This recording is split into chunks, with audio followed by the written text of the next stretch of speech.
슬기 씨가 가꾸는 꾸준한 수확의 정원이 있습니다. 정원의 나무들은 아주 튼튼하고 해마다 달콤한 배당 열매를 맺었지요. 슬기 씨를 찾아온 친구 하루 씨가 물었어요. 나무에서 열매를 따는 것 외에 슬기 씨만의 특별한 수익 비결이 있나요? 슬기 씨는 활짝 웃으며 대답했어요. 물론이죠. 이 정원의 진짜 비밀은 미래 수확 교환권을 미리 파는 데 있답니다. 이것이 바로 커버드 콜 전략이었죠. 슬기 씨는 나무 열매의 가격이 오를 예상 수준을 미리 정합니다. 그리고는 만약 열매 가격이 이 선을 넘으면 그 수확은 제가 아니라 교환권을 가진 사람이 가져가도 좋아요. 라고 약속합니다. 이 약속 덕분에 슬기 씨는 매달 옵션 프리미엄이라는 안정적인 수익을 즉시 받을 수 있었어요. 이것이 두 번째 수확인 옵션 프리미엄 수익입니다. 하루 씨가 물었어요. 그럼 나무 열매 가격이 미리 정해진 선을 훌쩍 넘어서 크게 오르면 어떻게 되나요? 슬기 씨는 고개를 끄덕였어요. 맞아요. 미리 정해진 수준을 넘어선 그 이상의 성장은 교환권을 산 사람의 몫이 돼요. 우리는 옵션 프리미엄을 미리 받은 대가로서 그만큼의 추가 이익은 포기해야 하죠. 슬기 씨의 목표는 가장 빠른 성장이 아니었습니다. 그녀의 목표는 꾸준하고 예측 가능한 현금 흐름을 만들어내는 것이었죠. 커버드 콜 전략은 그런 점에서 적합했습니다. 만약 나무 열매 가격이 오히려 떨어지더라도 슬기 씨는 이미 받은 배당금과 옵션 프리미엄 덕분에 손실을 조금 덜 수 있었습니다. 마치 튼튼한 방패처럼요. 꾸준한 수확의 정원은 폭풍우가 몰아치는 시장에서도 매일 작은 햇살을 선사했습니다.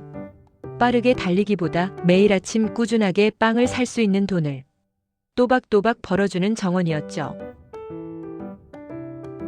앞서 얘기는 커버드 콜 ETF, 분배금은 세금이 없다고요? 건보료도 안 낸다고요? 라는 주제를 상징적으로 그려본 것입니다.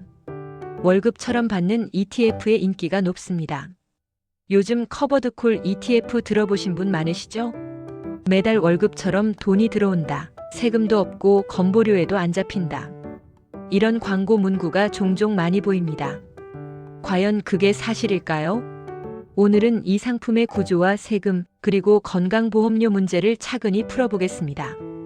커버드 콜은 이름 그대로 커버드 콜, 즉 주식을 보유하면서 콜 옵션을 팔아 프리미엄을 받는 전략입니다. 여기서 콜 옵션이란 정해진 가격에 주식을 살 수 있는 권리를 뜻하지요. 쉽게 말해 커버드 콜은 주식을 갖고 있으면서 오를 때는 이익을 일부 포기하고 대신 매달 옵션 프리미엄을 받는 구조입니다. 그래서 커버드 콜 ETF의 분배금은 두 가지로 구성됩니다.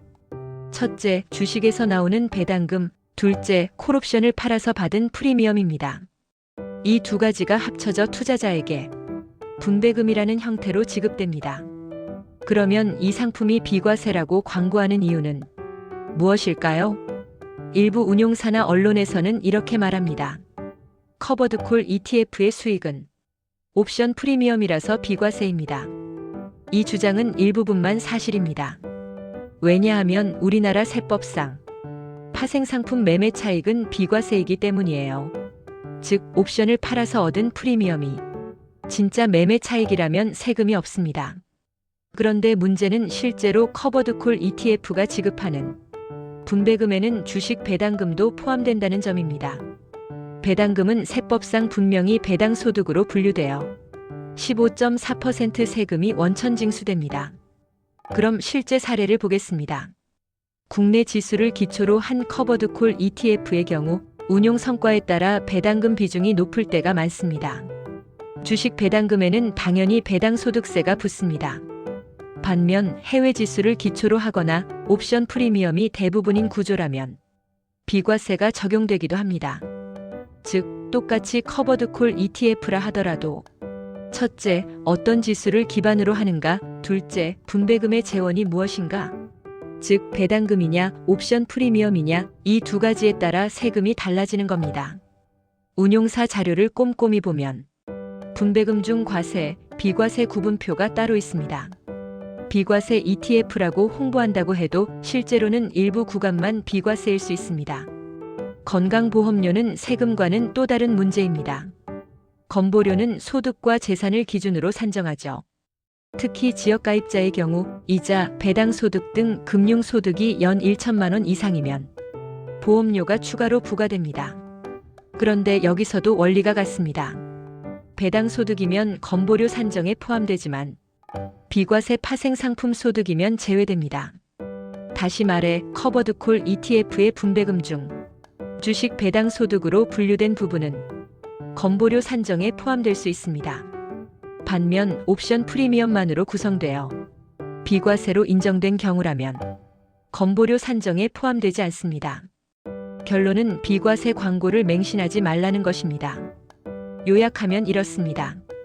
주식 배당소득은 15.4% 과세, 파생상품 소득, 즉 옵션 프리미엄은 비과세입니다. 그리고 건보료 산정에 배당소득은 포함되지만 비과세 소득은 제외됩니다. 즉 상품 구조를 모르면 세금도 건보료도 본인의 예상과 달라집니다. 운용사가 말하는 비과세, 건보료 미포함 문구는 일부 상황에서만 해당됩니다. 따라서 반드시 ETF의 운용보고서나 분배금 명세서를 확인하고 세무 전문가와 상담하는 것이 안전한 방법입니다. 매달 또박또박 돈이 들어오는 건 분명 매력적입니다. 하지만 그 돈이 어디서 어떤 방식으로 생기는지 아는 것이 진짜 투자자의 기본이죠. 비과세보다 중요한 건 상품 구조의 이해, 높은 분배금보다 중요한 건 분배금의 안정적인 지속 가능성입니다. 커버드콜 ETF는 안정적인 수익형 상품이지만 세금과 건보료 측면에서는 조건부 비과세, 부분적 제외 대상임을 기억하시기 바랍니다. 이상입니다. 감사합니다.